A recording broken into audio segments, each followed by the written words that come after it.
ujian yang Allah turunkan, badai yang menimpa kita itu sudah disesuaikan dengan kadar keimanan.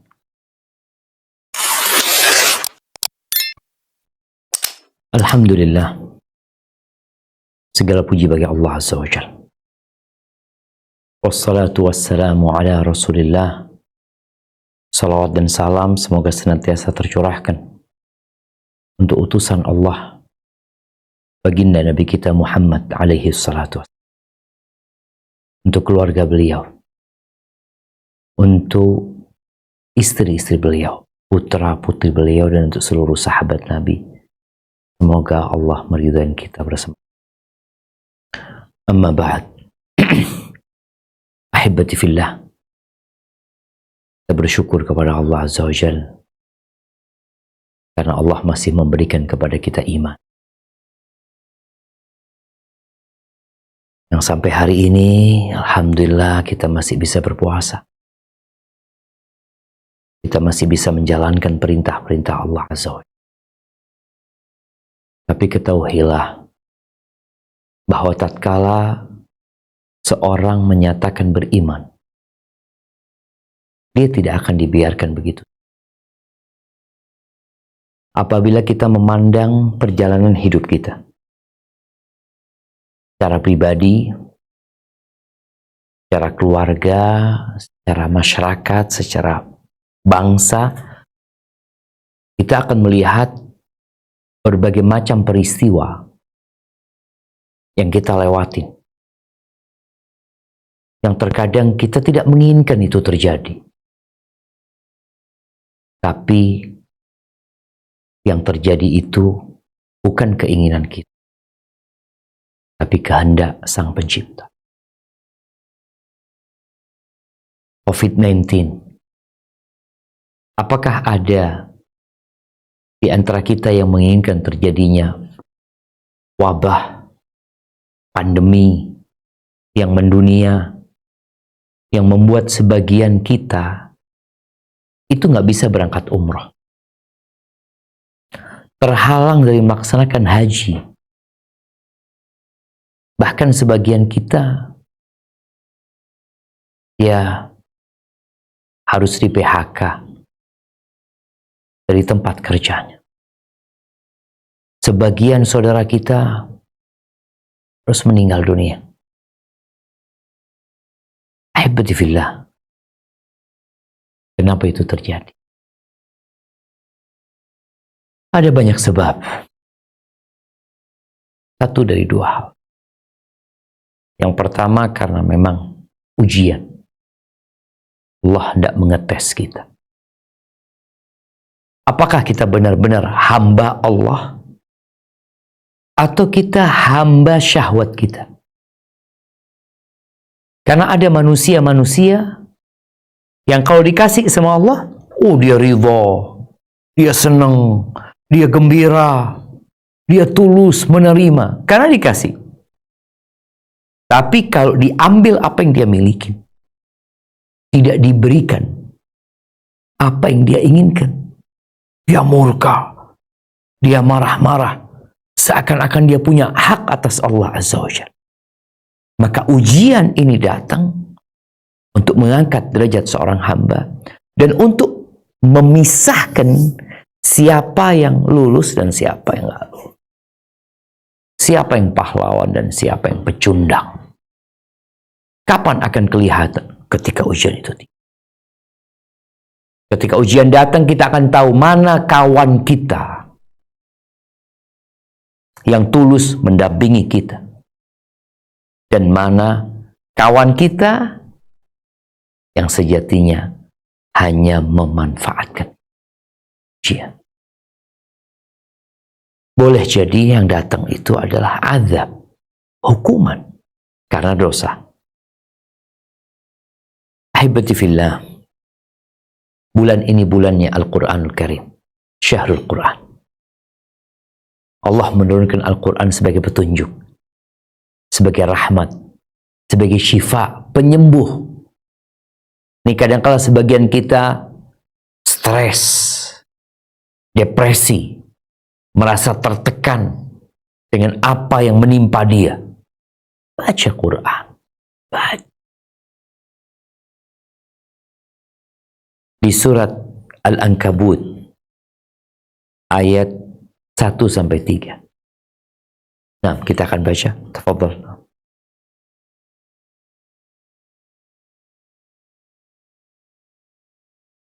أحسب الناس أن يتركوا أن يقولوا آمنا وهم لا يفتنون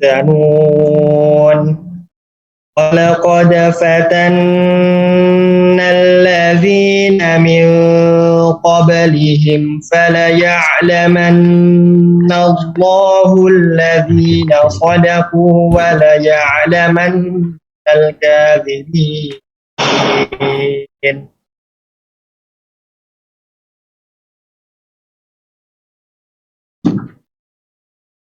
Alif Lam Mim. Apakah manusia itu mengira bahwa mereka dibiarkan saja mengatakan kami telah beriman, sedang mereka tidak diuji lagi? Dan sesungguhnya kami telah menguji orang-orang yang sebelum mereka, maka sesungguhnya Allah mengetahui orang-orang yang benar dan sesungguhnya Dia mengetahui orang-orang yang dusta. Barakallahu fiikum. Akan kelihatan.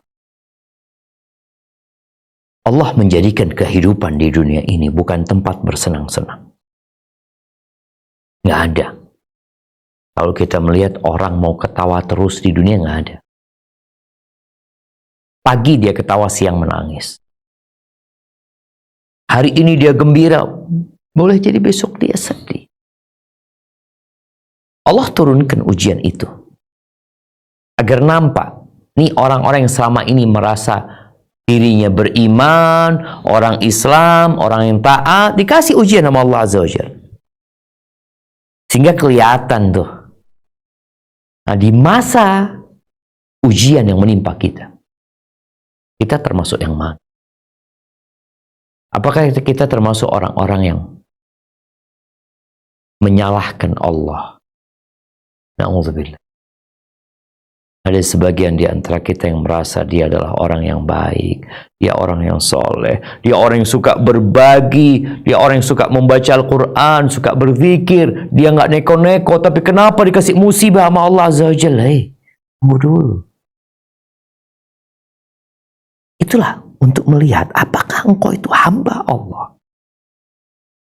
atau hamba kesenangan. Di surat Al-Hajj ayat 11, Allah Azza wa Jalla menceritakan tentang manusia-manusia yang beribadah di pinggiran. Tapi ada manusia-manusia yang senantiasa beribadah kepada Allah dalam semua hal. Sebelum kita membaca surat Al-Hajj ayat 11 ini, ingat dengan Nabi Ayub. Nabi Ayub, seorang nabi, seorang yang taat kepada Allah Azza wa Jalla, seorang yang diutus oleh Allah Jalla Jalal untuk menyampaikan agama Allah. Tentunya dia orang yang baik, dan Allah berikan kepadanya kekayaan, Allah berikan kepadanya keluarga yang banyak, hidupnya makmur. Berpuluh-puluh tahun mereka hidup dalam kenikmatan. Dan Nabi Ayub terus menjalankan tugasnya menjadi hamba Allah Azza wa Jalla dan menyampaikan agama Allah. Tapi dalam suatu waktu semua keluarganya meninggal. Hartanya ludes. Nih dikasih ujian di keluarganya. Mati. Ujian yang kedua, hartanya habis. Belum cukup ujian dari Allah, belum. Allah kasih ujian penyakit di tubuhnya. Bukan penyakit biasa. Bukan. Tapi Tetapi penyakit yang membuat orang khawatir untuk mendekat. Orang soleh itu kalau sakit banyak yang mengunjungin. Tapi kalau dikasih penyakit sama Allah Azza wa Jal, yang membuat orang itu khawatir tertular dengan penyakit tersebut, maka nggak ada yang mengunjungi. Dan itu terjadi sama Nabi Ayub. Berapa tahun? Tahun? 2 tahun? 3 tahun? 4 tahun? 5 tahun? 6 tahun? 7 tahun? 8 tahun? Sebagian menyebutkan beliau tertimpa musibah itu 18 tahun. Apa doanya Nabi Ayub? Seorang hamba yang soleh, apakah berbangga dengan ibadah yang dia lakukan, dengan ketaatan yang dia kerjakan? Sama sekali tidak. Apakah dia mengungkit jasa dia menyampaikan agama Allah ini kepada Allah? Abadan. Beliau berdoa memohon kepada Allah. Wa ayyuba idh nada rabbahu anni massani yadhur wa anta arhamur rahimin. Dan Ayub ketika menyeru Tuhannya mengatakan, aku tertimpa penyakit, aku ditimpa musibah yang membahayakan aku ya Allah. Wa anta arhamur rahimin. Dan engkau adalah yang paling pengasih di antara yang mengasihi. Disinilah keyakinan seorang muslim belajar bahwa tatkala musibah datang menimpanya, di antara tanda cinta Allah kepada hambanya, Allah kasih musibah, Allah kasih petaka, bukan diluaskan rizkinya, bukan disehatkan badannya, la yusib minhu. Dan Nabi Ayub setelah ujian bertahun-tahun, beliau tetap memuji Allah, menyanjung Allah, mengatakan wa anta arhamur rahimin, engkau adalah yang pengasih di antara yang mengasihi. Terus jemaah memuji Allah Azza wa Jalla. Disinilah tujuan ujian tadi, untuk mengangkat derajat hamba ini jadi hamba yang bersabar kepada Allah Azza wa Jalla, yang menerima takdir ilahi. Tapi ada yang nggak kayak gitu? Ada yang tidak kayak gitu. Apa kata Allah di surat Al-Hajj ayat 11?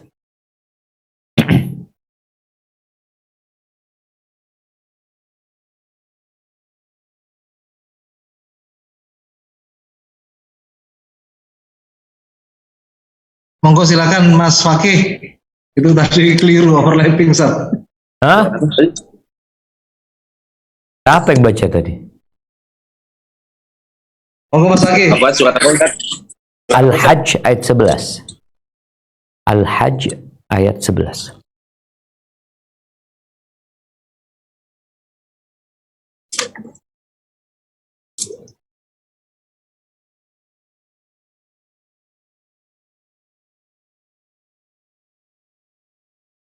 A'udzu billahi minasy syaithanir rajim. Bismillahirrahmanirrahim. Wa minan nasi may ya'budullaha 'alal hurf. Fa in asabahu khairu adama an-nabi. Wa in Khairu. Ya apa baca lagi? Fa in asabahu.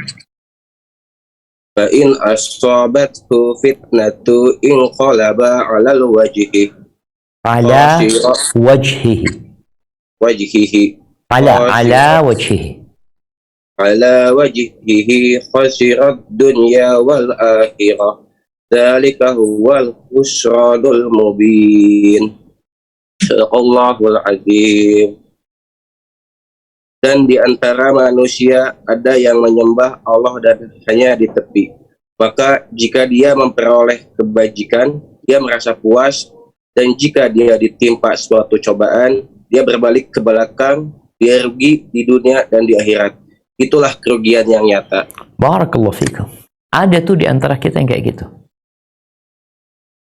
Yang kau lagi dapat nikmat, ya Allah, Allah tuh maha baik ya. Ya Allah, agama ini memang benar. Benar, apa yang diajarkan ini sahih. Tenang dia dengan agamanya. Tapi kalau kena musibah, kena petaka, dia berpaling. Dia mulai menyalahkan agamanya, menyalahkan ibadahnya. Subhanallah jemaah. Ana pernah di Masjidil Haram ya. Ketika itu bulan Ramadan. Iya, insya Allah di bulan Ramadan. Kita ke toilet. Tahu-tahu ada orang yang datang terburu-buru, tergesa-gesa. Ternyata orang ini ketinggalan tasnya di dalam toilet. Dia masuk ke toilet, hilang tas. Udah nggak ada tas. Di sini dia ada yang menyembah Allah di pinggir. Ujian dan cobaan ini untuk menampakkan kita termasuk yang mana. Dan ahibati fillah, ketahuilah ujian yang Allah turunkan, badai yang menimpa kita itu sudah disesuaikan dengan kadar keimanan. Jangan ada yang mengatakan, oh nggak mampu ana menghadapinya. Engkau mampu. Yubtala rajul ala qadri imanihi atau ala qadri dini. Orang itu diuji sesuai dengan kadar agamanya. Sesuai. Jadi jangan ada yang mengatakan saya tidak mampu. La yukallifullahu nafsan illa wus'aha. Allah tidak memberikan beban kepada hambanya melebihi batas kemampuan dia. Nggak ada ceritanya itu. Kadang-kadang kita melihat ada orang yang dikasih ujian kemudian dia memilih bunuh diri. Ya. Lalu dikatakan dia tidak mampu. Bukan tidak mampu, tidak mau. Ada perbedaan antara tidak mampu dan tidak mau, jemaah. Ketika Allah Rabbul Alamin telah membuat satu keputusan yang dia tidak akan melanggar keputusan dia. La yukallifullah nafsan illa wus'aha. Allah nggak bakalan memberikan beban melebihi batas kemampuan orang, nggak bakalan ada. Jadi ketika engkau mendapatkan badai, musibah yang menimpamu, maka engkau berarti mampu menghadapi. Tapi berat, ya beratlah. Kadangkala ada orang disuruh ngangkat, angkat tuh beras. Berapa? Beratnya 25 kilo. Kata dia, aduh berat, kata dia. Iya berat. Coba diangkat. Diangkat. Berat, iya. Tapi engkau mampu. Ahibati fillah. Badai itu akan datang. Di antara tujuannya tadi udah kita sebutkan, atau sebab terjadinya musibah itu sebagai ujian untuk mengangkat derajat atau sebagai hukuman atas dosa. Dan jangan sok suci. Kita punya banyak dosa. Kalau musibah itu menimpa orang soleh, kita berbaik sangka. Semoga itu untuk mengangkat derajatnya. Kita jangan suudzon sama tuh orang. Oh mungkin orang ini pelaku dosa. Enggak. Kita berbaik sangka. Tapi kalau musibah itu menimpa diri kita sendiri, sebaiknya kita buruk sangka sama diri kita. Sehingga kita beristighfar. Mohon ampun kepada Allah Azza wa Jalla. Di surat Al-Baqarah ayat 154 kita baca sampai 156. Allah menyebutkan bahwa badai itu akan datang dan dia akan berlalu. Tinggal kita mau nggak nunggu badai itu berlalu. Dan sepanjang hidup kita, pernahkah kita melihat badai sepanjang tahun? Ada badai Katrina, ada badai apa lagi yang menimpa biasa di Filipina, di Amerika, di berbagai negeri, badai itu datang jemaah. Baca dan cari tahu berapa lama badai itu terjadi. Nggak lama. Nah, kemudian dia berlalu. Apakah kehidupan manusia di tempat terjadinya badai kemudian berhenti? Mereka mungkin mengungsi, mereka mungkin ya ada yang terluka, bahkan ada yang mati. Tapi yang jelas badai itu pasti berlalu. Tinggal bagaimana kita menanamkan keyakinan di diri kita bahwa ini turun Untuk menghapuskan dosa kita atau untuk mengangkat derajat kita. Baik, apa kata Allah di Al-Baqarah 154, 156? Nah, silahkan.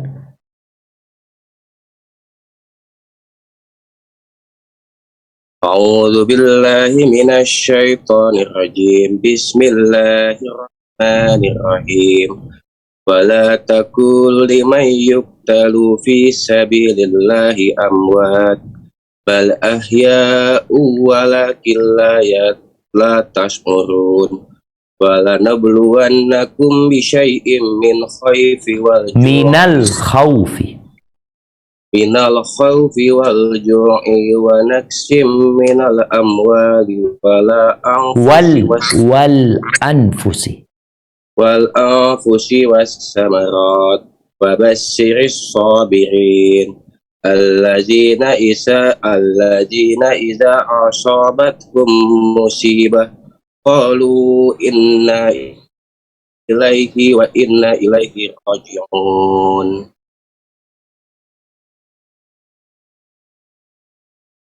Artinya, dan janganlah kamu mengatakan orang-orang yang terbunuh di jalan Allah, mereka telah mati. Sebenarnya mereka hidup, tetapi kamu tidak menyadarinya. Dan kami pasti akan menguji kamu dengan sedikit ketakutan, kelaparan, kekurangan harta, jiwa, dan buah-buahan. Dan sampaikanlah kabar gembira kepada orang-orang yang sabar, yaitu orang-orang yang apabila ditimpa musibah, mereka berkata, Inna lillahi wa inna ilaihi raji'un. Sesungguhnya kami milik Allah dan kepadanya lah kami kembali. Barakallahu fiikum. Ahibati fillah. Ketika para mujahidin berangkat ke medan perang, tewas, menjadi musibah yang berat bagi keluarganya. Maka Allah ingatkan, enggak, mereka udah selesai badainya. Jangan dikira mereka mati. Mereka berada di sisi Tuhan yang rezeki. Selesai urusan dunia. Itu bagi orang yang meninggal di jalan Allah Azza wa Jalla. Oleh karena itu, ketika seorang sahabat yang bernama Haram ibn Milhan, dia membawa surat Nabi SAW kepada salah satu pemimpin kabilah yang ada di Najd. Ketika dia datang, pemimpin kabilah ini sudah memerintahkan anak buahnya, nanti kalau dia datang, kau tusuk dari belakang. Bayangin. Padahal utusan itu nggak dibunuh. Ketika dia datang, tahu-tahu ditusuk dari belakang, tembus jemaah. Darah itu muncrat di dadanya. Lalu dia mengatakan, Fuztu wa Rabbil Ka'bah. Menang aku demi Tuhannya Ka'bah. Yang membunuh namanya Jabbar. Iya. Dia heran.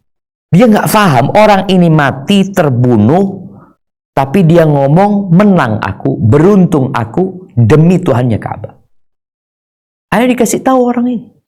Enggak, pengikutnya Muhammad SAW itu, ya mereka meyakini kalau mereka meninggal dunia akan dibangkitkan dan akan dimasukkan ke surga Allah Azza wa Jalla. Akhirnya yang membunuh ini pada akhirnya masuk Islam. Baik, selesai itu orang yang mati syahid. Lalu Allah sampaikan kepada kita, kami benar-benar akan menguji kalian.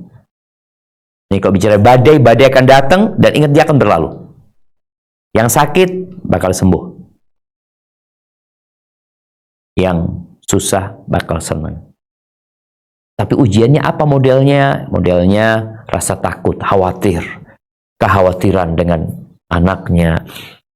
Kekhawatiran dengan yang istri takut ada apa-apa sama suaminya, suami juga takut mungkin dengan anak-anaknya, dengan istrinya pula, khawatir dengan masa depan, rasa takut dengan pekerjaan, usaha, takut dengan penyakit, bagaimana kemarin kita ketakutan dengan COVID-19, kita dengar suara orang batuk, ya Allah takut hati kita, jangan-jangan dia menularkan ini dan itu ujian dari Allah.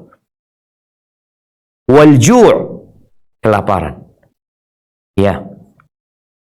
Ada selama COVID, saudara-saudara kita mungkin yang di PHK, yang kemudian dia harus menahan lapar. Yang terkadang dia nggak tahu besok mau makan apa. Ada. Yang ketiga, wa naqsin minal amwal. Kekurangan di harta. Dia nggak sampai tingkat kelaparan. Enggak.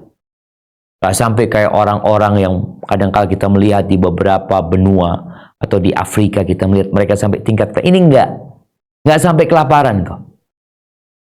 Cuma kekurangan hartanya. Dari hartanya yang banyak, jadi berkurang sampai tinggal sedikit, tapi tidak sampai kelaparan. Itu ujian dari Allah Azza wa Jalla. Dan Allah katakan kami akan menguji. Wal anfus, kekurangan orang-orang yang dicintai. Ada yang bapaknya meninggal, ada yang suaminya meninggal, ada yang anaknya meninggal. Ya, itu ujian dari Allah Azza wa Jalla. Allah mau dengar engkau ngomong apa ketika terkena musibah. Wathamarat, kekurangan buah-buahan. Orang suka sama buah-buahan, mungkin dia biasa menikmatin, tahu-tahu habis buah-buahan. Wabashiris sabirin, berikan kabar gembira kepada orang-orang yang bersabar. Berikan kabar gembira. Kita masuk yang mana? Udah harta berkurang, hidup susah, stres lagi. Gimana mau dapat kabar gembira? Tapi kalau engkau bersabar, orang sabar itu kayak apa sih? Alladzina idza asabathum musibah. Kalau mereka tertimpa musibah, mereka mengatakan inna lillahi wa inna ilaihi raji'un. Kami itu milik Allah. Kita tuh nggak punya apa-apa, jemaah. Harta yang kita milikin, usaha yang kita bangun, rumah yang kita beli, mobil yang kita beli, milik kita. Allah kita nggak punya apa-apa. Innalillah, kita itu milik Allah. Bayangin kadang-kadang kita dengar berita duka, fulan meninggal dunia, fulan kena musibah, kebakaran terjadi. Kita mengatakan innalillah. Kita tidak mengatakan dia milik Allah, enggak. Kita mengatakan kami milik. Iya. Ini semua milik Allah. Dan kita bakal kembali kepada Allah. Kalau itu yang kita lakukan tatkala musibah menimpa kita, maka Allah akan janjikan apa? Ulaika alaihim salawatum mir rabbihim wa rahmah wa ulaika humul muhtadun. Mereka adalah orang-orang yang akan mendapatkan salawat dari Allah, ampunan dari Allah Azza wa Jalla, pujian dari Allah buat mereka, rahmat, kasih sayang buat mereka, dan Allah menjadikan mereka orang-orang yang mendapatkan petunjuk, jamaah. Alhamdulillah, kita harus melewatin ujian itu. Badai itu akan datang dan dia akan berlalu. Oleh karena itu, Allah Azza wa Jalla berfirman, Anda minta mungkin dibaca di surat Al-Insyirah, Asy-Syarah, di 2 ayat sebelum terakhir. Nah, mohon dibaca surat Al-Insyirah. Bismillah. Atau surat Asy-Syarah ya. Dibaca. Nah, ayat 5 sampai 8. A'udzu billahi minasy syaithanir rajim. Bismillahirrahmanirrahim. Alam nasrah laka sadrak wa wada'na anka wizrak allazi anqadha dhahrak wa rafa'na laka dhikrak fa inna ma'al usri yusra inna ma'al usri yusra fa idza faragta fansab wa ila rabbika farghab. Bukankah kami telah melapangkan dadamu dan kami pun telah menurunkan bebanmu darimu, yang memberatkan punggungmu, dan kami tinggikan sebutan namamu bagimu. Maka sesungguhnya bersama kesulitan ada kemudahan. Sesungguhnya bersama kesulitan ada kemudahan, maka apabila engkau telah selesai dari sesuatu urusan, tetaplah bekerja keras untuk urusan yang lain, dan hanya kepada Tuhanmu lah engkau berharap. Jazakallah Ustaz. Barakallahu fiik. Nggak yakin sama Allah. Bagaimana Nabi kita Muhammad alaihissalam, Allah mengingatkan Nabi SAW dengan perjalanan hidupnya. Dia anak yatim, tinggal bapaknya ketika dia masih di perut ibundanya, ditinggal ibunya ketika umur 6 tahun, ditinggal kakeknya ketika berumur 8 tahun, hidup bersama pamannya yang miskin. Kemudian bagaimana beliau bekerja, berusaha sampai beliau menikah, kemudian sampai beliau menjadi Nabi alaihi salatu wassalam. Allah utus beliau ketika umur 40 tahun. Bagaimana perjuangan beliau ditindas, disakiti. Mau orang-orang berusaha untuk membunuh beliau, dilemparin batu, diusir dari kota Mekah. Kemudian beliau hijrah ke kota Madinah. Bala dan musibah terus menimpa beliau. Perang Badar, perang Uhud, perang Khandaq. Tapi Allah katakan, fa inna ma'al usri. Maka sesungguhnya bersama kesulitan ada kemudahan. Allah ulangi 2 kali. Inna ma'al usri yusra. Dan subhanallah, Rasulullah SAW menyebutkan la yaghliba usrun yusrain. Tidak akan satu kesulitan mengalahkan 2 kemudahan. Nggak bakalan.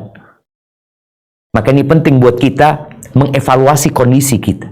Sebagian kita itu memandang kepada musibah dengan pandangan yang berat. Kayaknya hidupnya semuanya musibah. Tunggu dulu. Ini Allah mengatakan fa inna ma'al usri yusra. Sesungguhnya bersama. Artinya kalau engkau sedang dalam kesulitan, bersama kesulitan itu ada kemudahan. Tinggal nunggu sebentar. Allah mengatakan bersama dan 2 kali. Maka tidak akan satu kesulitan mengalahkan 2 kemudahan. Hanya saja yang jadi masalah itu kita.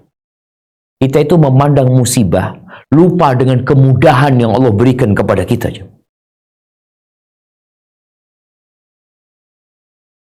Makanya salah satu cara supaya kita terhibur tatkala terkena musibah itu melihat kepada yang lebih susah hidupnya daripada kita. Ya. Lihat. Sehingga engkau akan bersyukur kepada Allah Azza wa Jalla. Yang kedua, memandang kepada nikmat-nikmat yang Allah berikan. Kalau engkau dapat musibah dari sisi ekonomi, engkau lihat kondisi kesehatan. Alhamdulillah, jari ana lengkap. 5 jari ana. Ada orang yang sejak lahir nggak punya jari. Ada orang di tengah perjalanan hidupnya, kecelakaan, harus diamputasi tangannya. Engkau alhamdulillah. Engkau lihat kepada kedua matamu. Supaya kita bisa melihat, ya Allah, ada orang yang buta. Alhamdulillah, ana ya Allah, musibah ana cuma urusan ini. Cuma urusan ya Allah yang biasalah. Alhamdulillah, ana tidak kehilangan kedua mata ana. Ana tidak kehilangan jantung ana. Maka lihatlah kepada nikmat Allah dan lihatlah kepada yang lebih susah hidupnya dan yakin bersama kesulitan yang sedang kau rasakan sekarang ada kemudahan. Dan ahibati fillah, di semua musibah itu pasti ada hikmah. Pasti ada hikmah. Karena Allah itu alimun hakim. Allah tidak memberikan atau tidak mentakdirkan sesuatu kemudian terjadi sia-sia tanpa ada hikmah, pasti ada. Dan kembali kepada urusan bersama kesulitan ada kemudahan. Abdullah bin Mas'ud radhiyallahu taala anhu, beliau mengatakan, apabila ada kesulitan yang masuk ke dalam lubang, ya, lau dakhala al-usru fi juhrin, ada kesulitan masuk dalam lubang, la jaa al-yusru hatta yadkhula alaih, kemudahan ini akan masuk maksa, masuk mendampingi kesulitan tadi. Dan sudah banyak kemudahan yang sudah banyak anugerah-anugerah Allah yang kita rasa. Maka tolong kau bandingkan musibah itu dengan kenikmatan yang Allah berikan kepadamu. Wa in ta'uddu ni'matallah la tuhsuha. Kalau kalian berusaha menghitung nikmat yang Allah berikan, nggak bakalan bisa kalian menghitung nikmat. Ahibati fillah. Bagaimana Nabi Ibrahim alaihissalam, ujian yang Allah berikan kepada beliau. Beliau Nabi utusan Allah, kita dengar cerita beliau dibakar oleh kaumnya. Kemudian beliau hidup bersama istrinya bertahun-tahun, puluhan tahun nggak punya anak. Dikasih ujian sama Allah Azza wa Jalla. Pernah juga istrinya digodain sama raja. Alhamdulillah Allah selamatkan. Pada akhirnya beliau menikahi budak yang diberikan oleh istrinya, Sarah. Ketika anaknya lahir, Masya Allah jemaah, Allah tidak perkenankan Nabi Ibrahim lama-lama memandang anaknya yang ditunggu puluhan tahun. Punya anak Nabi Ibrahim itu umur 86 tahun kira-kira. Punya anak Ismail. Allah suruh taruh di Mekah. Ditinggal di Mekah. Pulang Nabi Ibrahim ke Syam. Nanti salah satu peristiwa Nabi Ibrahim disuruh menyembelih anaknya. Disuruh menyembelih Ismail. Ujian itu diberikan. Tapi Nabi Ibrahim menyempurnakan ujian yang Allah berikan kepada. Dan kita pun akan mendapatkan ujian tersebut. Tinggal bagaimana kita menyikapi. Kalau dikatakan berat, berat. Tapi ingat, boleh jadi itu tanda cinta Allah sama kita. Innallaha yu'tid dunya man yuhibbu wa man la yuhib. Allah berbagi dunia ini kepada semua orang. Maka seorang yang kadang-kala merasa, ya Allah, anak ini dapat ujian, Allah kayaknya nggak suka sama anak bangkrut ini tuh. Allah membagikan dunia ini kepada orang kafir, orang muslim, orang soleh, ahli maksiat. Allah bagikan dunia sama mereka. Dan itu bukan tanda cinta Allah. Karena dunia ini tidak lebih dari satu, tidak lebih, tidak menyamai satu sayap nyamuk. Allah bagikan. Wala yu'til iman illa man yuhib. Tapi Allah tidak berbagi keimanan kecuali kepada orang yang Allah cintai. Ketika engkau diambil sedikit hartamu, diambil sedikit kesehatanmu, kau terkena musibah di keluargamu, tapi Allah memberikan iman kepada engkau, engkau dapat menerima kondisi yang ada, engkau dapat bersabar, itu tanda Allah cinta sama diri. Tapi kesabaran itu perlu perjuangan. Nabi SAW mengatakan, innamal ilmu bitta'allum wal hilmu bitta'allum. Ilmu itu dengan belajar. Orang tabah, menahan emosi, itu karena dia berlatih. Lakukan itu. Wa ma utiya ahadukum ata'an awsa' minas sabr. Nggak ada karunia Allah yang Allah berikan kepada salah seorang yang lebih luas daripada kesabaran. Itu karunia Allah. Kenapa? Karena sabar ini masuk dalam semua lini kehidupan kita. Ada yang diuji sama anaknya, ada yang diuji sama orang tuanya, diuji sama bininya, diuji sama suaminya. Melaksanakan perintah Allah butuh kesabaran. Puasa ini perlu sabar kita. Menjauhi larangan perlu kesabaran. Semua perlu kesabaran. Maka tolong kuatkan kesabaran kita. Dan tatkala engkau melihat betapa beratnya musibah yang menimpamu, engkau harus yakin Allah sudah menakarnya, engkau mampu. Tinggal bagaimana menguatkan diri kita untuk memohon pertolongan Allah Azza wa Jalla. Hadza wallahu a'lam bissawab. Itu mungkin dapat Anda sampaikan pada kesempatan kali ini.